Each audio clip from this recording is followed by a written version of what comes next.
Bom dia, senhoras e senhores, e obrigado por aguardarem. Sejam bem-vindos ao webinar Grendene S.A., referente aos resultados do terceiro trimestre de 2022. Estão presentes conosco hoje os senhores Rudimar Dallonder, diretor-presidente, Gelson Luiz Rostirola, diretor-vice-presidente, e Alceu Albuquerque, diretor de Relações com Investidores, bem como os principais gestores da companhia. Informamos que o press release do terceiro trimestre de 2022 encontra-se disponível no website ri.grendene.com.br, nas versões em português e em inglês. Informamos que este evento está sendo gravado e conta com tradução simultânea para o inglês. Durante o evento, todos os participantes estarão apenas ouvindo a apresentação da empresa e, em seguida, daremos início à sessão de perguntas e respostas, quando mais instruções serão fornecidas. Antes de prosseguir, gostaríamos de esclarecer que eventuais declarações feitas durante esta apresentação sobre as perspectivas e estimativas operacionais e financeiras dos negócios da companhia são meras previsões baseadas nas expectativas da administração em relação ao futuro da empresa. Estas expectativas são altamente dependentes das condições de mercado, do desempenho econômico geral do país, do setor e dos mercados internacionais. Agora gostaria de passar a palavra a Alceu de Martini de Albuquerque. Por favor, Alceu, pode prosseguir. Bom dia a todos. Peço desculpas pelo problema operacional, aí tecnologia de vez em quando nos apronta algumas. Então, mais uma vez, sejam todos bem-vindos. Muito obrigado pela presença em nossa videoconferência de apresentação dos resultados do terceiro trimestre de 2022. Antes de entrar nos números do trimestre, eu queria dar um status da evolução de alguns projetos e processos que temos tocado e anunciamos no passado, então, um breve status. No final do ano passado, nós divulgamos a ampliação da capacidade de produção de produtos de EVA na nossa unidade de Crato. Então, a conclusão da obra está prevista para março de 2023. Estamos construindo uma segunda fábrica que tem cerca de 12 metros quadrados e que triplica a nossa capacidade de produção de produtos de EVA. Saímos de uma produção de 15 mil pares dias para 45 mil pares dias. Adquirimos 16 novas injetoras de EVA e esta nova unidade em Crato, como vocês estão vendo na última foto inferior à direita, ela terá 4.038 painéis fotovoltaicos com capacidade de gerar até 3 milhões de quilowatts por ano. Essa ampliação ela é fruto de uma demanda maior por produtos de EVA, que nós observamos desde o final do ano passado. Esses produtos são produtos de maior valor agregado, com uma maior leveza e um maior conforto. Então, a partir de março do ano que vem, já estamos aí com essa capacidade de 45 mil pares dia. Falando um pouco também do processo de internalização da rede de franquias da Melissa, estamos assumindo, anunciamos que estaremos assumindo a gestão dessa rede de franquias com o objetivo de aproximar a Grendene ainda mais do consumidor final, estreitar a nossa relação com os franqueados, ter um maior controle do canal e acelerar a captura de tendências. E como é que está este processo que foi anunciado lá em junho? Então, desde junho, nós já começamos a contratar pessoas que assumirão as atividades do Master franqueado. Já temos 71 colaboradores contratados, de uma previsão total de 107. Esses 71 colaboradores estão inseridos nas principais verticais de negócio, que é expansão, gestão de rede, treinamento, planejamento e merchandising, marketing de franquias, né, e retail tech. Desde o anúncio, nós temos nos reunidos com todos os franqueados, já realizamos 116 reuniões individuais com os franqueados para construir planos de ação para melhorar as condições de negócios dos franqueados. E embora o contrato com o master franqueado ele termine em fevereiro do ano que vem, já a partir de novembro deste ano, a Grendene passa a gerir a rede de franquias. E dando números aqui dessa rede de franquias, nós encerramos o trimestre com 389 lojas, estamos agora em outubro com 394 lojas e devemos encerrar o ano com 410 lojas. O Clube de Franquias Melissa, ele representa cerca de 60% das vendas da Melissa no Brasil. Avançando um pouco, falando do nosso Bergamota Labs, o Bergamota Labs é o laboratório de inovação da Grendene. Então, aqui eu trago alguns dos projetos que estamos testando no Bergamota Labs, e se os projetos se mostrarem viáveis economicamente, a ideia é escalar esses projetos. Então, o primeiro projeto que eu trago aqui para compartilhar com vocês é o projeto da rede de franquias da Haider. Nós inauguramos no dia 26, há 2 dias atrás, a primeira loja física da Haider. É uma loja que está sediada em São Paulo, no edifício Copan, que fica no centro da cidade, que é um edifício todo embarcado e inserido num ambiente cultural diferenciado, com uma sinergia muito grande com o perfil dos produtos que nós venderemos nesta loja, que é um perfil de produtos de maior valor agregado, aqueles produtos diferenciados. Então, qual é o objetivo desse projeto? Primeiro, é testar a viabilidade de uma franquia Haider, assim como na Melissa, aproximar a Grendene do consumidor final e fortalecer a marca Haider. Se mostrar bem-sucedidos esse projeto, a ideia é escalar para uma rede de franquias.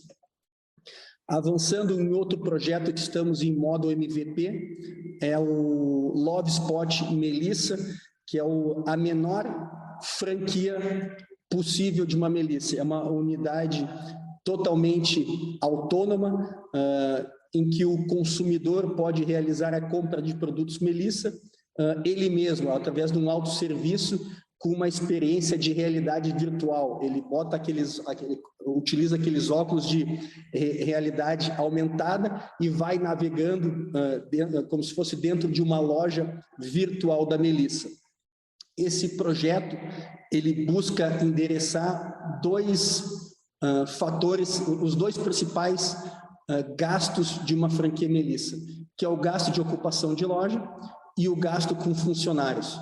Essa unidade da Love Spot Melissa, por exemplo, ela tem uma metragem quadrada de 6 metros quadrados, ou seja, é um espaço muito pequeno, o que reduz muito o valor do aluguel. E a outra redução de despesa é que não tem pessoas envolvidas nessa operação. O consumidor, ele navega de forma virtual na loja da Melissa, ele efetua a compra no mesmo momento, no online, e ele recebe o produto na casa dele. Então, o piloto ele está acontecendo em São Paulo, de outubro, a dezembro, e posteriormente nós avaliaremos a viabilidade do negócio para escalar este modelo. Passando aqui uma grande conquista que nós tivemos este trimestre, foi ser um dos finalistas no prêmio Top 100 Open Startups. É a principal premiação de inovação aberta do Brasil, e aqui é um reconhecimento ao trabalho que a Grendene vem fazendo neste ecossistema de startups. Nós temos um programa que é o programa Grendene Aproxima, que visa aproximar a Grendene deste ecossistema de startups. Mensalmente, nós recebemos empresas aqui na Grendene, onde elas fazem seus pitches, e nós avaliamos como podemos nos relacionar com essas startups, seja através de equity, ou seja através de um contrato de prestação de serviço. Ainda não realizamos nenhum tipo de investimento financeiro para comprar participação, embora já tenhamos assinado alguns NDAs, mas não avançamos no processo de compra de participação, mas já temos diversas contratações de startups como prestadoras de serviço.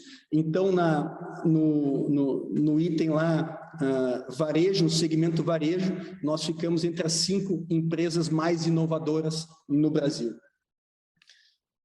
Falando de tema inovação, indo para o nosso e-commerce, ele vem crescendo trimestre atrás de trimestre, lembrando que migramos a operação das lojas online do parceiro externo para a gestão própria da Grendene em 2020. Em fevereiro de 2021, concluímos a migração de todas as lojas e a gente vem observando crescimento trimestre atrás de trimestre. Neste terceiro trimestre de 2022, nós observamos um crescimento de 59% no número de sessões, quando comparado ao terceiro trimestre do ano passado. O número de novos clientes cresceu 68,3%. Isso aqui é o resultado de investimentos fortes em marketing de performance. O nosso objetivo agora é trazer fluxo para as lojas, trazer clientes para conhecer as lojas, para posteriormente converter em compras. O reflexo desse aumento do número de sessões é um GMV superior em 56,4% em comparação ao terceiro trimestre do ano passado. A penetração do canal, ela ainda é baixa, mas vem crescendo. A penetração do e-commerce total chegou a 2% nesse trimestre, um crescimento quando comparado a 1,5% no terceiro trimestre do ano passado. E quando a gente olha a penetração da Melissa no canal, a Melissa tem uma penetração superior.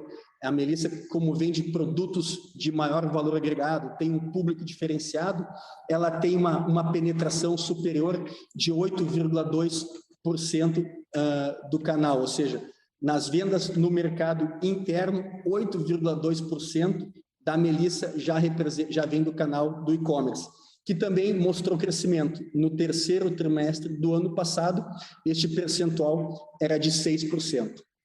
E aqui, o nosso objetivo no médio e longo prazo é que essa penetração do canal online, que hoje está em 2%, chegue a 10%, 12%, mas isso no médio e longo prazo. Deve ser uma penetração abaixo do mercado de calçados como um todo, que hoje algumas empresas já trabalham com 20%, por exemplo, mas dado o perfil dos nossos produtos, que majoritariamente endereçam o público de classe C, D e E, ou seja, são produtos de ticket médio menor, então esses produtos, eles têm uma penetração menor, porque quando tu coloca, por exemplo, o frete numa compra de uma Ipanema, que custa R$30, R$40, tu coloca um frete de R$10, o frete onera muito o pedido total. Agora, na Melissa, por exemplo, a Melissa que tem tickets médios superiores, muitas vezes a compra já recebe frete grátis, ou então, quando não é frete grátis, o frete de R$10, por exemplo, ele onera pouco o pedido total. Então, as marcas com ticket médio menor terão uma penetração menor. Melissa, algumas linhas da Hydra, linha Energia, por exemplo, terão uma penetração maior, mas quando a gente olha a média, a penetração deverá ficar entre 10% e 12%. E lembrando que esse canal, ele traz margens superiores para a companhia quando esse canal estiver maduro. Olhando aqui a visão do ano, então, neste ano nós já vendemos para mais de 245 mil clientes, um crescimento de 101% em relação ao acumulado do ano passado até setembro. Foram 560 mil pares vendidos, um crescimento de 115%. um GMV de 48 milhões, lembrando que o quarto trimestre é o trimestre mais forte para as vendas do canal online, é quando temos Black Friday e quando temos Natal, o próprio Dia das Crianças, que foi uma data bastante positiva para nós, não só no canal online, mas nas vendas do varejo. E o número de cidades atendidas cresceu 21%, atingindo cerca de 4.100 cidades. Nós estamos no processo de integrar as nossas, com os principais marketplaces do mercado. Já estávamos integrados com Magalu e Mercado Livre, integramos no terceiro trimestre com Netshoes e Dafit, e agora no quarto trimestre a gente estará integrando com Shopee, C&A, Riachuelo, Renner, Via Varejo e Zattini. Para vocês terem uma ideia de como é que está o percentual de vendas em cada um desses canais, o canal de marketplace ele é relativamente, tem uma baixa representatividade, representa 2% das vendas online, omnicanalidade, omnichannel da Melissa representa 6%, e o restante 96% vem das lojas online mesmo. Um status também da nossa Grendene Global Brands. Aqui eu acho bastante importante comentar tudo que foi realizado nesses 9 meses desde que a Grendene Global Brands foi criada. Lembrando que é uma empresa que não existia em janeiro, e de janeiro para cá nós estruturamos diversos processos, nós montamos uma empresa. Então, quando a gente fala de pessoas, o que a gente fez nesses 9 meses? Montamos um time de alta performance, com background bastante diverso e com habilidades complementares, gente de alto calibre. Por exemplo, trouxemos aí a head global do Digital Commerce da Crocs, trouxemos gente da Nike, New Balance, ou seja, gente com um background bastante profundo, conhecimento que agregará muito para nós. Em termos de processos, nós concluímos agora no terceiro trimestre a transição da operação logística da Grendene USA para a empresa terceira que já está fazendo, aliás, toda a parte logística do e-commerce e também do wholesale, do atacado. Nós não tivemos, durante esse processo de transição, que é um processo muito delicado, nós não tivemos um só de dia parado, ou seja, a transição rodou de uma forma suave. Agora nós conseguimos ter um nível de atendimento de serviço, seja de qualidade de serviço, ou de tempo de entrega superior a 99%. Então, a logística tá rodando de uma forma impecável. Nós concluímos toda a aquisição, a transição da arquitetura de TI, ou seja, estruturamos o ERP, o front-end, montamos o time de BI, que fica aqui em Porto Alegre, concluímos toda a parte de estrutura de tecnologia para atendimento do canal de dependentes, ou seja, é o EDI, que é a conexão entre os varejistas e a GGB, para facilitar o fluxo de pedidos e o fluxo de informações. Estruturamos todos os processos e a governança da empresa. Então, criamos comitê, definimos as políticas. Então, a parte de processos e sistemas avançou muito nesse período. Quando a gente fala de marcas, a nossa visão é de termos marcas globais, mas com presença local. Então, durante esse período, nós concluímos o trabalho de posicionamento das marcas, de definição do mix de produtos, iniciamos as campanhas locais nos Estados Unidos e na China, e aqui é muito importante essa questão de campanhas locais, porque nós fizemos campanhas utilizando agências locais, utilizando celebridades e atores e personalidades locais que falam a língua da região. E o que isso traz de benefício para a GGB? O conteúdo, esse desenvolvido localmente, ele teve um engajamento 2 vezes maior do que tínhamos no passado, quando as campanhas não eram produzidas de forma local. E quando a gente fala de go-to-market, tivemos diversos avanços, por exemplo, Ipanema e Rider foram relançadas na Amazon, nos Estados Unidos. A Melissa, ela está presente nas principais redes sociais, plataformas sociais da China, o WeChat, o TikTok, Douyin, entre outras, e pretendemos replicar este mesmo trabalho que foi feito para a Melissa, para a Ipanema. Em termos de resultados de vendas, como eu já falei no trimestre anterior, as vendas desse ano no principal canal, que é o atacado ou o wholesale, o resultado disso é reflexo da atividade comercial realizada pela Grendene no ano passado. O resultado das conversas que o time comercial da GGB está tendo com os varejistas esse ano, nós vamos começar a observar ano que vem. E o que a gente tem de feedback por enquanto dessas conversas? Primeiro, o mercado norte-americano está num momento desafiador. Os varejistas estão com um estoque muito elevado de produtos. Por quê? Porque durante a pandemia, logo no início, nós observamos uma ruptura das cadeias de abastecimento. Isso fez com que diversos varejistas tenham ficado sem estoque de produtos para oferecer aos seus clientes.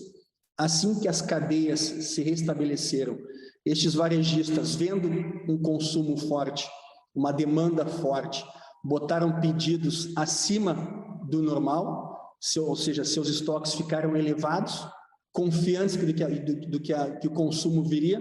O consumo não veio, então agora eles estão com estoques elevados. Então, esse é um cenário de atenção. Outro cenário de atenção é a busca por redução no número de fabricantes. Mas a gente vê aí com bons olhos o 2023. Aonde que nós podemos ver o reflexo da GGB? No canal online. O canal online, ele já mostra, assim como mostrou no primeiro trimestre e no segundo trimestre, crescimentos superiores a 100%. Neste terceiro trimestre, o nosso canal online cresceu 274%, quando comparado ao terceiro trimestre do ano passado. Quando a gente olha o percentual de crescimento acumulado no ano, chegamos aí a próximo de 180%. Então, resumindo, GGB, a gente consegue ver um pouco do reflexo do canal online, das atividades e das decisões comerciais do time da GGB no canal online.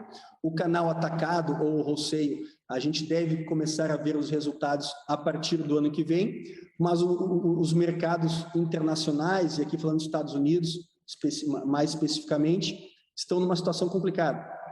Então, projetamos aí um ano que pode trazer crescimento, mas é um cenário de atenção. Aqui é só alguns exemplos das campanhas que nós temos feito na China, então que mostra ali os atores, né, as celebridades são chineses, são pessoas da região que falam a língua da região, né?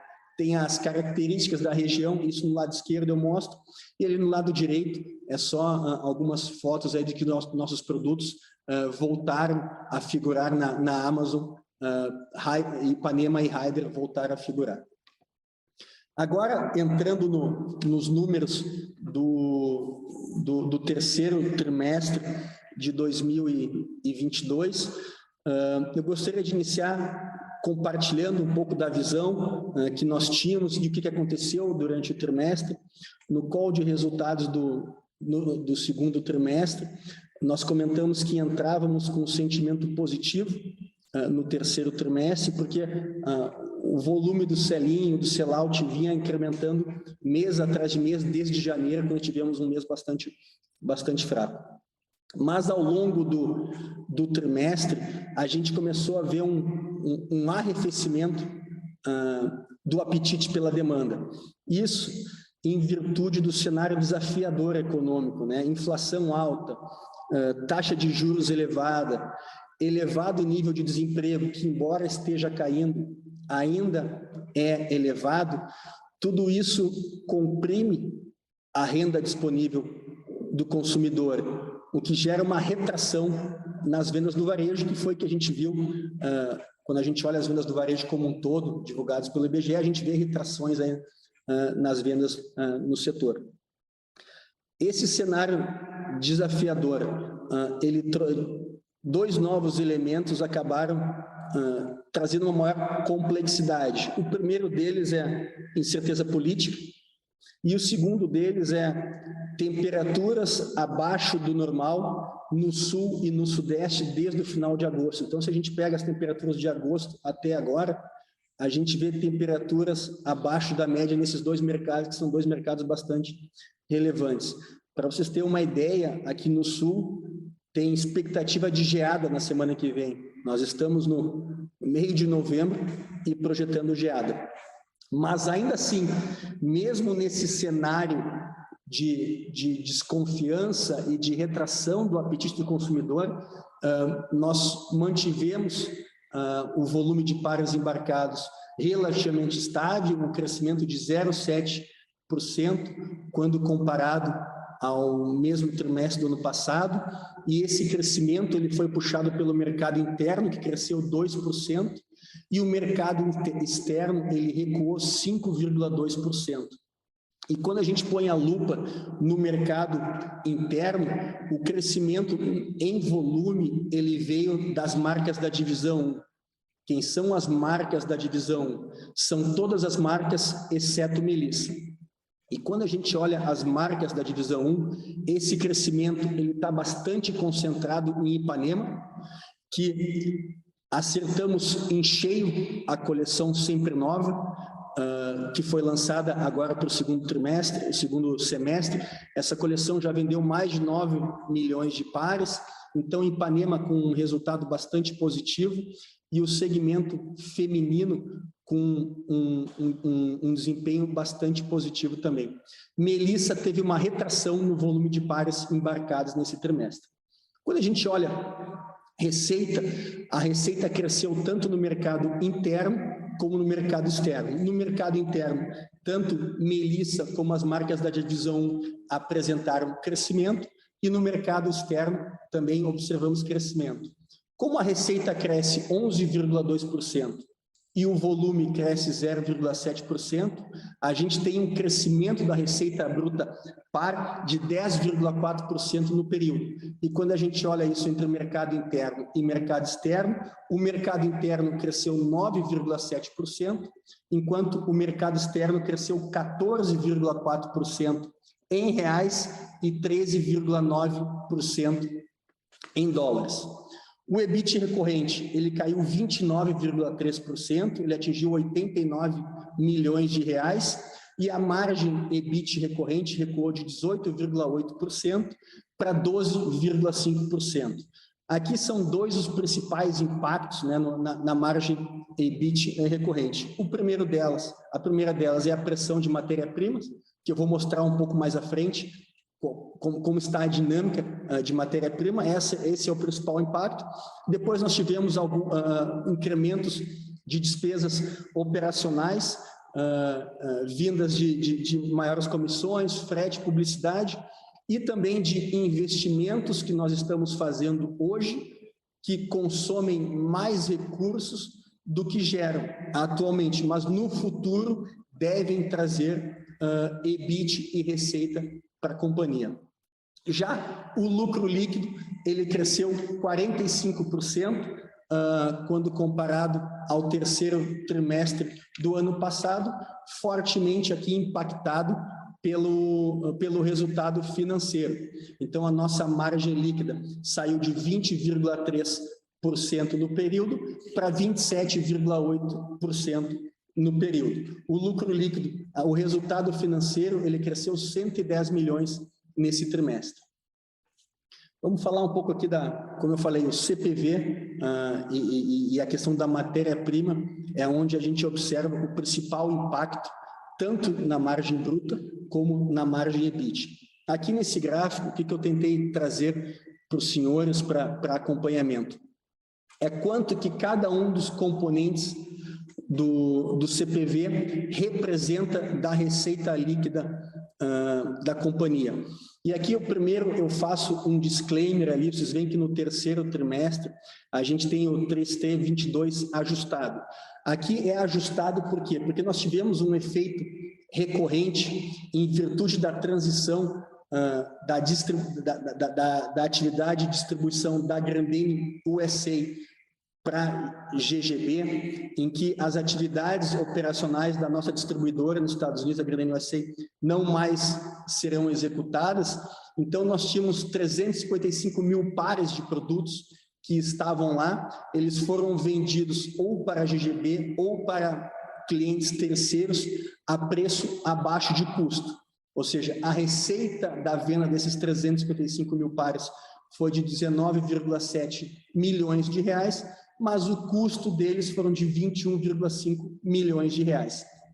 Como é um evento não recorrente, então nós isolamos esses eventos para facilitar a interpretação dos dados. E só um clareamento maior aqui, a maior parcela desses 355 mil pares, eles são pares que foram recuperados do nosso antigo distribuidor da Melissa nos Estados Unidos e foram recuperados para quitar dívidas em aberto que este distribuidor tinha conosco. Então, lá, vamos fazer análise aqui dos componentes que representam o CPV. Se a gente olha mão de obra, que é esta linha em azul embaixo, ela representava, essa coluna em azul embaixo, ela representava 19,8% da receita líquida no terceiro trimestre de 2018, 19,1% no terceiro trimestre de 2019 e 18,9% no terceiro trimestre desse ano. Ou seja, nós mantivemos estável em relação ao período pré-pandemia ou caímos. Neste caso, caímos. Se olhamos OGF, qual é a representação de OGF sobre as receitas, a receita líquida da companhia? OGF aqui, só para lembrar, é depreciação, manutenção, energia. No terceiro trimestre de 2018, representava 11,1% da ROL. Terceiro trimestre de 2019, representava 9,9%. Terceiro trimestre desse ano, 9,7%. Ou seja, outros gastos fabris estão consumindo uma parcela menor do que consumiam lá no período pré-pandemia. Não só o OGF, mas a mão de obra também. Agora vamos olhar matéria-prima. Matéria-prima consumia 23,1% da receita líquida, tanto no terceiro trimestre de 2018 como de 2019, e neste terceiro trimestre de 2022 representou 30,2%. Ou seja, é um incremento de 7,1 pontos percentuais, que é exatamente ou muito próximo ali a queda, é isso que está, esse componente isoladamente é o que está machucando a nossa margem bruta, que saiu de 46% no terceiro trimestre de 2018 para 41% no terceiro trimestre desse ano. Agora vamos olhar sobre outra perspectiva, sobre CPV par. Vamos olhar cada um desses componentes como quanto que eles representam de cada par. A mão de obra par, que representava R$ 2,69 lá no terceiro trimestre de 2018, passou a representar R$ 2,98 no terceiro trimestre desse ano. Ou seja, é um crescimento médio anual de 2,59% ao ano. Vamos olhar OGF par, que era 1,51 lá no terceiro trimestre de 2018 e 1,54 foi no terceiro trimestre deste ano. Ou seja, um crescimento médio anual de 0,49% ao ano. Todos esses dois apresentam um crescimento médio anual inferior ao crescimento médio anual da receita bruta par, que cresceu 5,04% neste período, em média ao ano. Saiu de 16,64 para 20,26. Qual é o componente que cresce acima do crescimento médio anual da receita bruta par? Matéria-prima par, que cresceu em média 11,02% ao ano do período do terceiro trimestre de 18 ao terceiro trimestre de 22. Então, com esses dois gráficos, o que eu tento mostrar é que o impacto no nosso CPV, o impacto da redução da margem bruta, ele está isolado no componente matéria-prima. Nos outros dois componentes, mão de obra e outros gastos fabris, nós estamos mais eficientes hoje do que estávamos no período pré-pandemia. Ah, o seu, tá, mas a matéria-prima não está recuando? Tu não tem falado que está recuando? Sim, está recuando.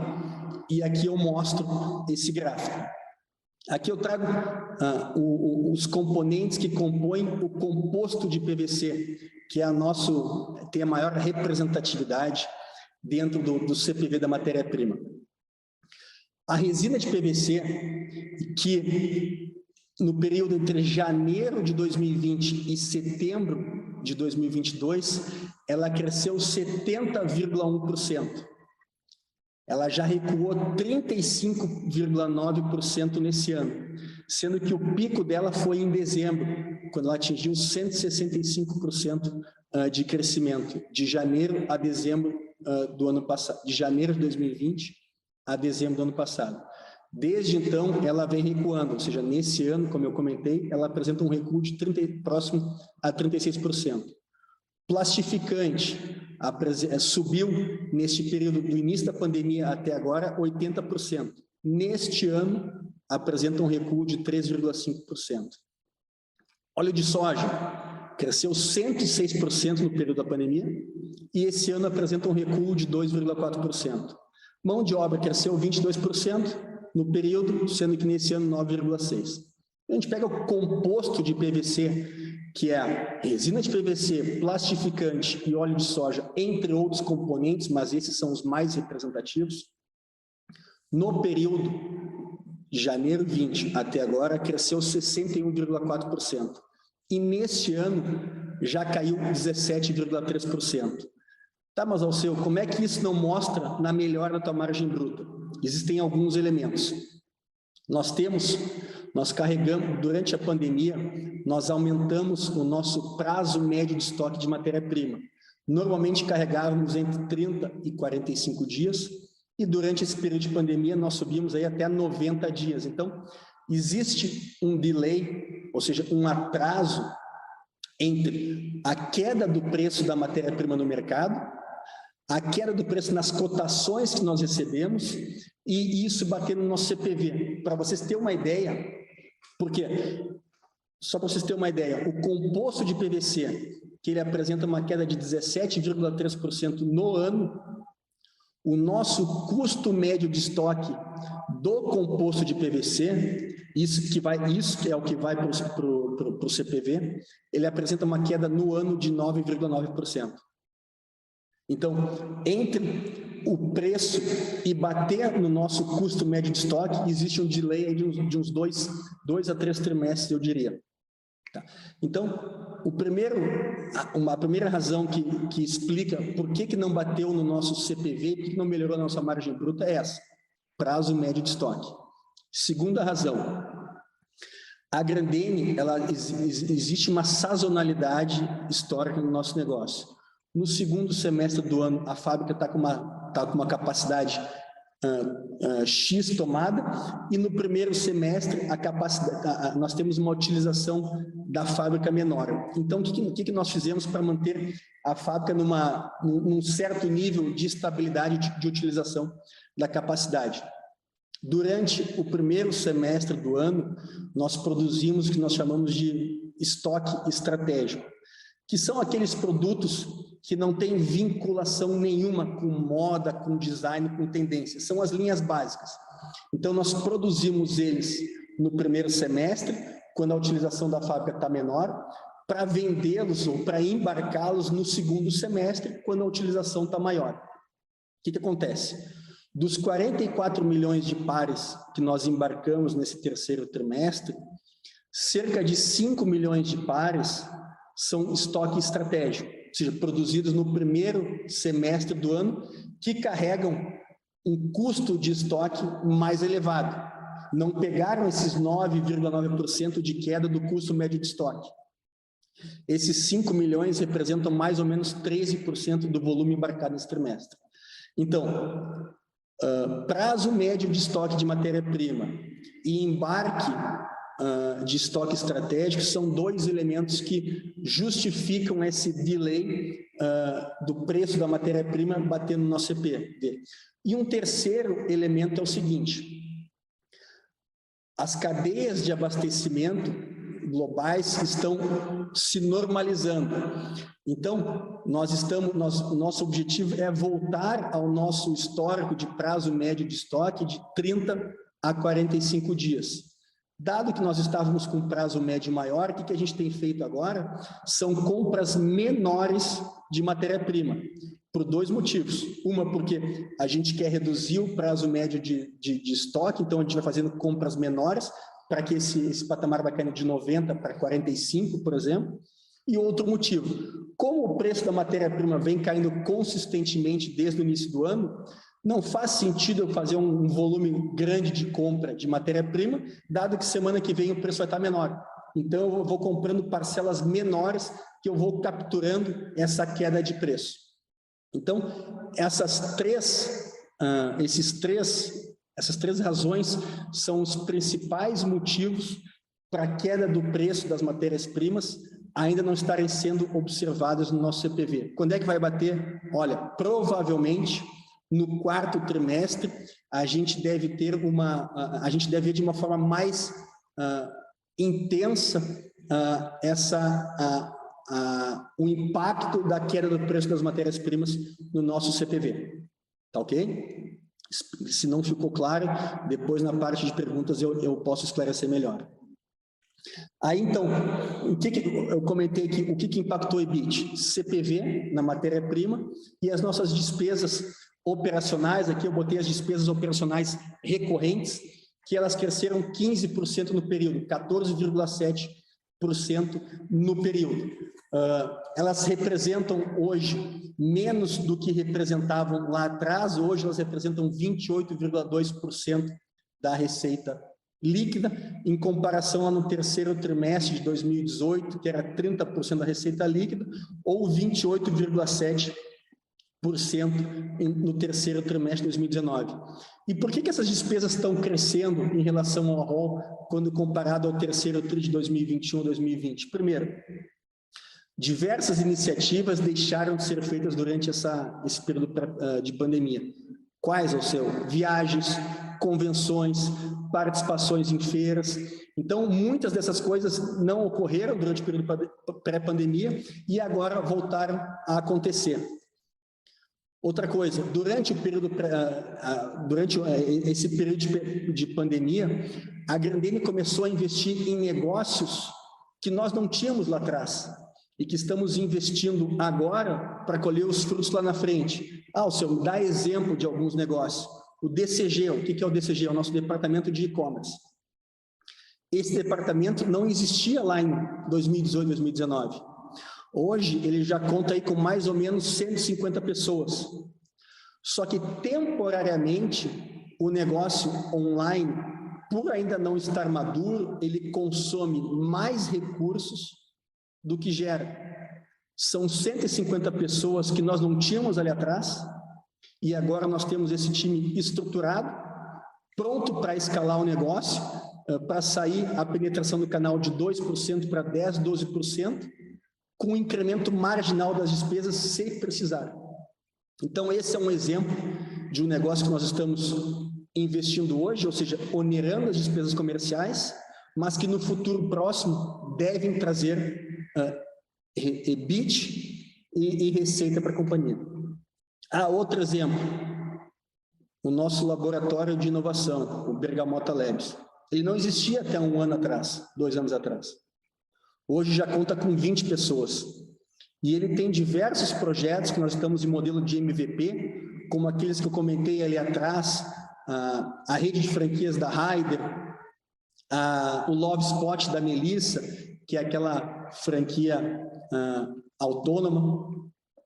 Temos também outros projetos que eu acabei não trazendo, que é para endereçar o mercado pet. Por exemplo, nós estamos desenvolvendo o que eu chamo de Apple Watch para os pets. É uma coleira inteligente para que os proprietários de cães, gatos, entre outros, eles possam monitorar as atividades dos seus pets, desde quanto que ele caminhou, quanto tempo ele ficou caminhando, quanto tempo ele ficou se lambendo, se coçando, quanto tempo ele bebeu água. Ou seja, é um produto que busca endereçar um mercado de 51 bilhões de reais, que é o mercado de pets. E o bacana desse produto é que ele traz receita tanto na venda do produto, como na recorrência, através de uma assinatura para poder ter acesso ao app e acompanhar as atividades do pet. Esse projeto, nós divulgamos ele na plataforma de financiamento coletivo Catarse, não para financiar o projeto, mas para testar a atratividade do projeto. E foi bastante bem sucedido esse projeto. Então, temos outro projeto para esse mesmo segmento pet, que são comedores e brinquedos com um design, um material diferenciado, que também é para endereçar esse mercado pet gigantesco. Mas todos esses projetos estão em testes hoje, não sabemos se transformarão em produtos escaláveis, mas se tornarem, eles têm potencial de trazer receita e EBIT. Esses são apenas alguns de vários outros projetos que estão sendo tocados pelo time do Bergamota Labs, que temporariamente consome mais recursos do que gera. Esse time é o nosso P&D das farmacêuticas, esse é o da Grendene, um dos, né? Então, outras rúbricas que subiram, publicidade. Publicidade subiu porque nós ainda está em patamares abaixo de níveis históricos, mas nós estamos investindo para o fortalecimento das nossas marcas. Por exemplo, contratamos a cantora Isa para ser a garota propaganda da coleção Ipanema Sempre Nova, inclusive com inserções na Globo. Então, são iniciativas para fortalecer as nossas marcas. A publicidade subiu um pouco, mas ainda está em patamares abaixo dos 6,4%, 6,5% que historicamente nós tínhamos antes da pandemia. Então, isso é o cenário do terceiro trimestre. Quando a gente olha o resultado acumulado no ano, o volume cresceu 1,7% para 104,6 milhões de pares embarcados. No mercado interno, o volume caiu acumulado, ele apresenta uma retração de 2%, e o mercado externo, um crescimento de 16%. Eu só queria lembrar aqui que no primeiro trimestre, o nosso primeiro trimestre desse ano foi um trimestre muito fraco, em que o volume no primeiro trimestre no mercado interno ele caiu 30%. Então, a gente vem recuperando esse trimestre mais fraco ao longo desse ano. E só lembrando por que nós tivemos um trimestre mais fraco no primeiro trimestre. Primeiro, as vendas do Natal foram abaixo do esperado. Nós tivemos antecipação de pedidos dos nossos clientes em dezembro para evitar os reajustes que nós anunciamos de janeiro e fevereiro desse ano. E terceiro, por conta de uma forte base de comparação lá em relação a janeiro de 22. A receita bruta cresceu 15% no período. O mercado interno cresceu 13,7% e mercado externo cresceu 18,6%. Isso mostra que nós tivemos crescimento da receita bruta par, tanto no mercado interno como no mercado externo. E aqui, principalmente, em função de reajuste de preço que nós realizamos em janeiro e fevereiro desse ano. O EBIT recorrente do acumulado desse ano tem um comportamento semelhante ao do terceiro trimestre. Ele recua 36% e a margem EBIT sai de 15,4% para 8,7%. O lucro líquido recorrente, ele cresce 31% por conta do resultado financeiro que teve um bom desempenho nesses 9 meses do ano. Aqui eu vou, de forma mais breve, passar pelos slides, porque o comportamento é muito semelhante, ou seja, mão de obra e OGF, eles permanecem estáveis em relação a quanto que eles consomem da receita líquida, e a matéria-prima, ela ganha uma representatividade próxima aí a 8 pontos percentuais, quando comparada lá aos 9 meses de 2018. Mesma coisa no indicador CPV par, mão de obra par, matéria-prima par e OGF par, ou seja, matéria-prima é onde a gente vê o maior crescimento, então tem um crescimento médio anual de 12,9% ao ano, em comparação à receita bruta par, que cresce 5,8%.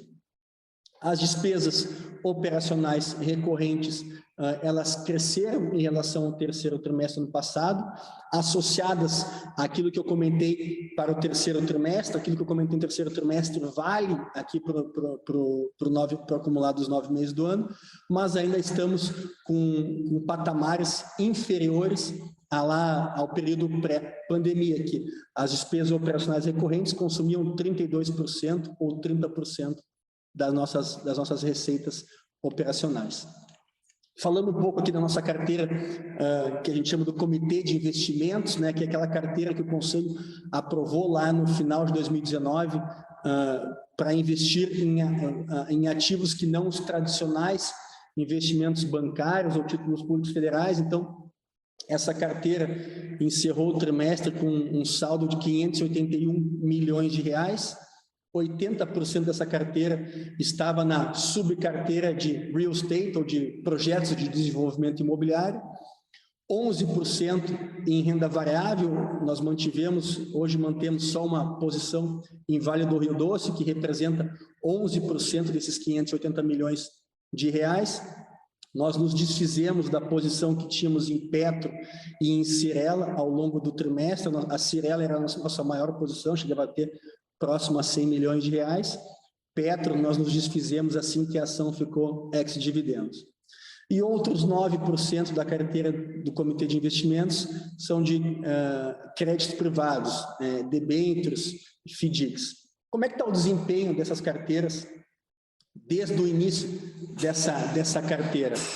A carteira total cresceu, teve uma rentabilidade de 92% no período, o equivalente a 452% do CDI.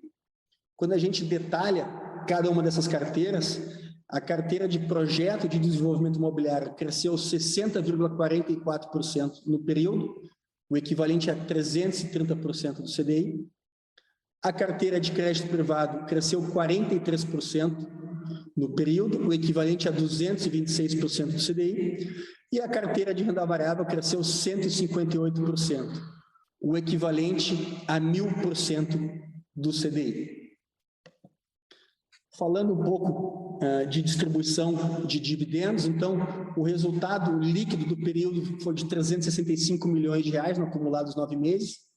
Desses 365 milhões de reais, 152 são oriundos de reserva de benefícios fiscais, então tem que ficar em reservas. Ou seja, base para cálculo de reserva legal é 213 milhões de reais, descontando 5% de reserva legal, que são 10,6 milhões de reais, sobra para distribuirmos 202,4 milhões de reais.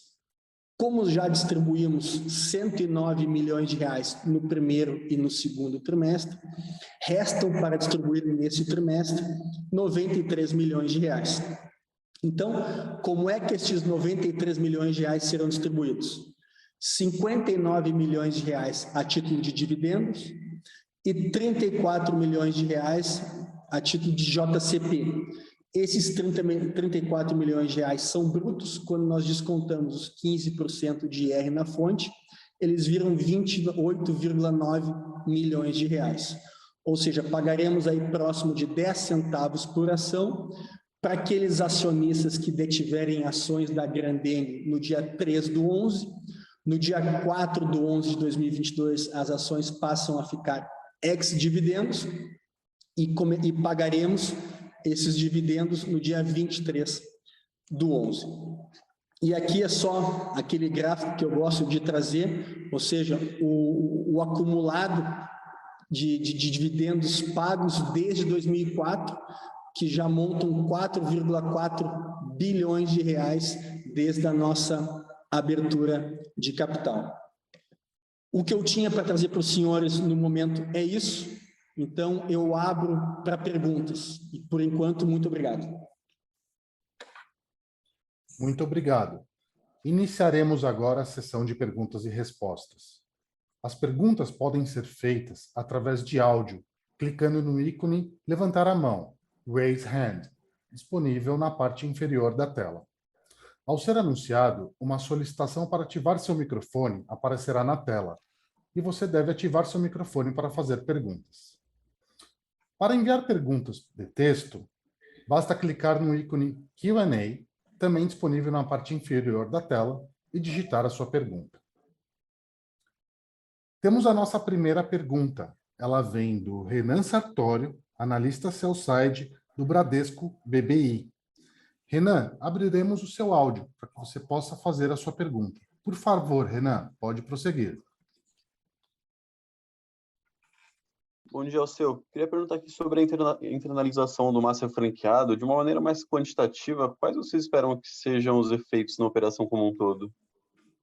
Vamos lá. Obrigado pela pergunta, Renan. Vou te explicar, eu não vou te dar dados quantitativos, mas eu vou te explicar a dinâmica, tá? Hoje, como eu comentei, nós temos 394 franqueados. O master franqueado, ele recebe comissão sobre o sell-in que nós fizemos para esses 394 franqueados.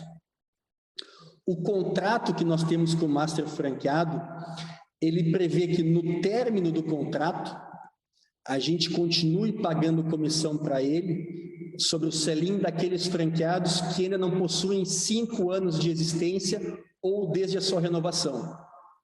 Então, quando encerrar o contrato com o master franqueado em fevereiro do ano que vem, dos 394 franqueados que nós temos hoje, cerca de 216 franqueados, a comissão de 216 franqueados que o master franqueado receberia, ele deixa de receber. Então, qual é a dinâmica? Ao internalizar este processo, primeiro, o objetivo maior não é o financeiro, tá? Embora a gente tenha ganho financeiro, o principal ganho aqui é a questão de proximidade com o consumidor final e proximidade com o franqueado. Mas ele vai trazer ganhos financeiros sim. Por quê? Porque a redução do comissionamento que nós pagamos hoje para o master franqueado, ela é superior do que o incremento que nós vamos ter com despesas para estruturar as equipes aqui. Então, quando esse processo tiver todo ele concluído, que ele só vai ser concluído lá em 5 anos após o término do contrato. Por que em 5 anos? Porque se o master franqueado abrir uma loja ou captar um novo franqueado em janeiro desse ano, ele vai continuar recebendo comissão até que essa franquia complete 5 anos.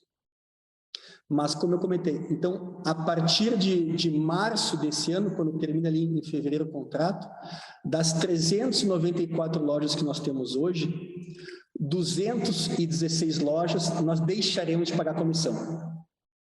Não sei se está claro.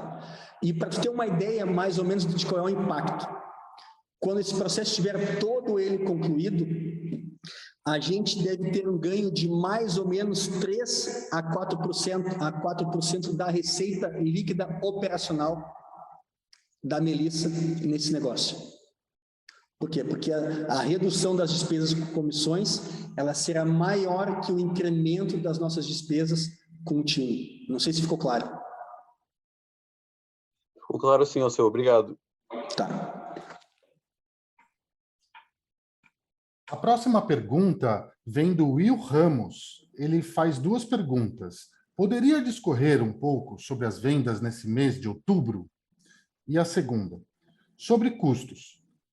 Podemos esperar, então, uma reversão nessa tendência de alta do CPV de matérias-primas já no 4º TRI de 2022?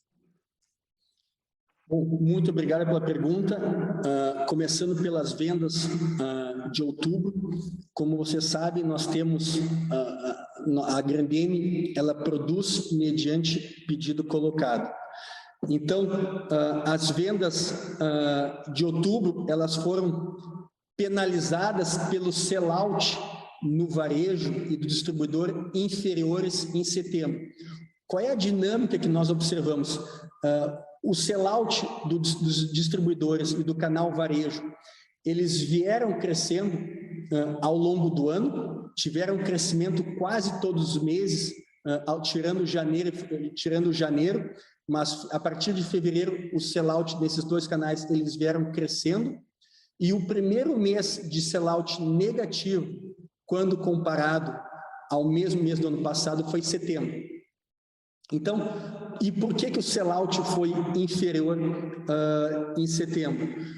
Porque, por conta, primeiro, dessas incertezas políticas e por conta dessas temperaturas abaixo da média no sul e no sudeste. E quando a gente dá uma olhada de lupa no sell-out, nessa queda no sell-out, ele está concentrado no sul e no sudeste, onde as vendas foram menores. Então, com vendas menores no sell-out, o nosso cliente, ele segurou o pedido. E embora ele esteja com um nível de estoque inferior a anos anteriores, ele está segurando até a última hora para colocar pedidos. Mas em outubro, a gente já está vendo agora, os pedidos que nós estamos recebendo agora, nós já estamos vendo uma melhora e uma recomposição das vendas. O sell-out de outubro, não só no sell-in, mas o sell-out de outubro já mostra uma boa recuperação. A segunda pergunta é em relação à recomposição de margens, né? Então, a gente espera, sim, se o cenário que nós temos projetado de incremento de volumes, de manutenção de preços dos nossos produtos e da matéria-prima ou mantiver a queda ou permanecer estável, a gente deve ver, sim, uma recuperação na margem e uma recuperação bem positiva. A próxima pergunta vem do Wagner Salaverry, analista buy-side da Quantitas. Wagner, por favor, pode prosseguir. Bom dia, Alceu, bom dia a todos. Tenho duas perguntas. A primeira, Alceu, indo mais dentro do assunto da internalização da atividade lá do Master Franqueado de Melissa, eu entendo que vocês detectaram alguma necessidade de fazer essa mudança, essa alteração. Eu queria entender se, dado que vocês já fizeram visitas a alguns desses franqueados, já começaram a fazer reuniões e estão acelerando esse processo, se já ficou mais claro que as oportunidades estão em virar mais a coleção, em ter uma operação online mais forte também nas franquias, seja lançar mais produtos, se vocês vão atuar mais na consolidação e mudar eventualmente alguns donos de franquias para acelerar a abertura de mais lojas, se vocês já têm alguma ideia mais clara disso. E a segunda pergunta é, considerando o caixa da companhia e também o perfil de pagamento de dividendos, o cenário eleitoral, ambos os candidatos estão sinalizando a possibilidade de fazer tributação de dividendos para 2023. Pelo menos a proposta deles é clara nesse sentido. Queria entender se a diretoria já propôs alguma coisa em relação a dividendos, alguma mudança de política, alguma alternativa, considerando esse caixa acumulado, para o Conselho de Administração pensar a respeito, como esse assunto ainda está em stand-by, não teve nenhuma alteração. Bom, obrigado pelas perguntas, Wagner. Eu vou começar pela segunda e depois vou pela primeira. Então, sim, existe esse cenário de tributação de dividendos. Nós estamos avaliando, primeiro estamos aguardando definições para depois avaliar de uma forma mais concreta alternativas. Indo nesse caminho, conforme eu já comentei em áudios, em vídeos anteriores, nós temos duas ações judiciais que estão correndo para que, se formos bem-sucedidos, nos permitiriam distribuir parte deste caixa sem ter tributação alguma ou se tiver tributação sendo tributado pela alíquota de SUDENE, ou seja, ao invés de tributar 34%, tributaríamos 15% e 25%. E qual é a situação dessas ações? A primeira ação que nós temos, que eu vou falar, é a que diz que poderíamos distribuir os incentivos fiscais estaduais sem tributação alguma. E aqui eu vou ler a situação para ficar bem clara, tá? A Grendene teve decisão parcialmente favorável em sentença de primeiro grau, apresentou recurso, assim como a União. O recurso da Grendene foi provido e tivemos total procedência dos nossos pedidos. A União apresentou recurso especial para o STJ, que não foi admitido. E, atualmente, nós aguardamos, o processo possui prazo em aberto para a União recorrer de decisão que não admitiu o seu recurso especial. Ou seja, fomos bem-sucedidos, a União recorreu, nós também recorremos, aquilo que nós recorremos nós ganhamos e a União não ganhou. E agora está tramitando os prazos cabíveis. A segunda ação, que é aquela que diz que poderíamos distribuir o caixa, mas ao invés de não pagar tributo algum, pagaríamos a alíquota SUDENE. A alíquota SUDENE é aquela que nós temos redução de 75% do imposto de renda, ou seja, tu reduz 75% dos 25% e adiciona contribuição social. Sairemos de uma tributação de 34% para 16% e 25%. Qual é a decisão do juiz? O juiz entendeu que uma decisão na ação 1, que foi aquela que eu li anteriormente, traria efeitos a esse processo e determinou a suspensão do mesmo até que o processo 1 seja sentenciado. Não sei se ficou claro, ou seja, nós temos ações judiciais que estão sendo bem encaminhadas, mas dependemos dos trâmites jurídicos. Agora, no que cabe a nós, sem depender do universo jurídico, se vier a ser aprovada ainda este ano, no caso do Bolsonaro eleito, que aumenta a probabilidade de distribuição dos dividendos, de tributação sobre os dividendos, o que nós poderemos fazer já é adiantar a distribuição dos dividendos relativos aos meses de outubro e novembro, conforme fizemos no ano passado. Tá? Essa é a resposta número 1. Então, e a número 2, em relação à rede de franquias, a maior oportunidade, ela está numa gestão mais próxima e de uma forma mais presencial junto aos franqueados. Então, ajudar os franqueados a melhorar nas negociações dos franqueados, por exemplo, nos custos de ocupação, as despesas de marketing, ajudar os franqueados numa melhor gestão de compras, ajudar o franqueado a mostrar para ele, ó, isso aqui é o que está vendendo, isso aqui é o que tem maior potencial de venda. Então, ao melhorar o processo de compra, trazer um processo de compra mais eficiente para o franqueado, ele vai ter um menor investimento em capital de giro. Ao melhorar a estrutura de despesas dele, ajudar ele nas negociações, a gente aumenta a rentabilidade do modelo de franquias. E ao estar mais próximo ao franqueado, nós conseguimos capturar melhor as tendências do varejo.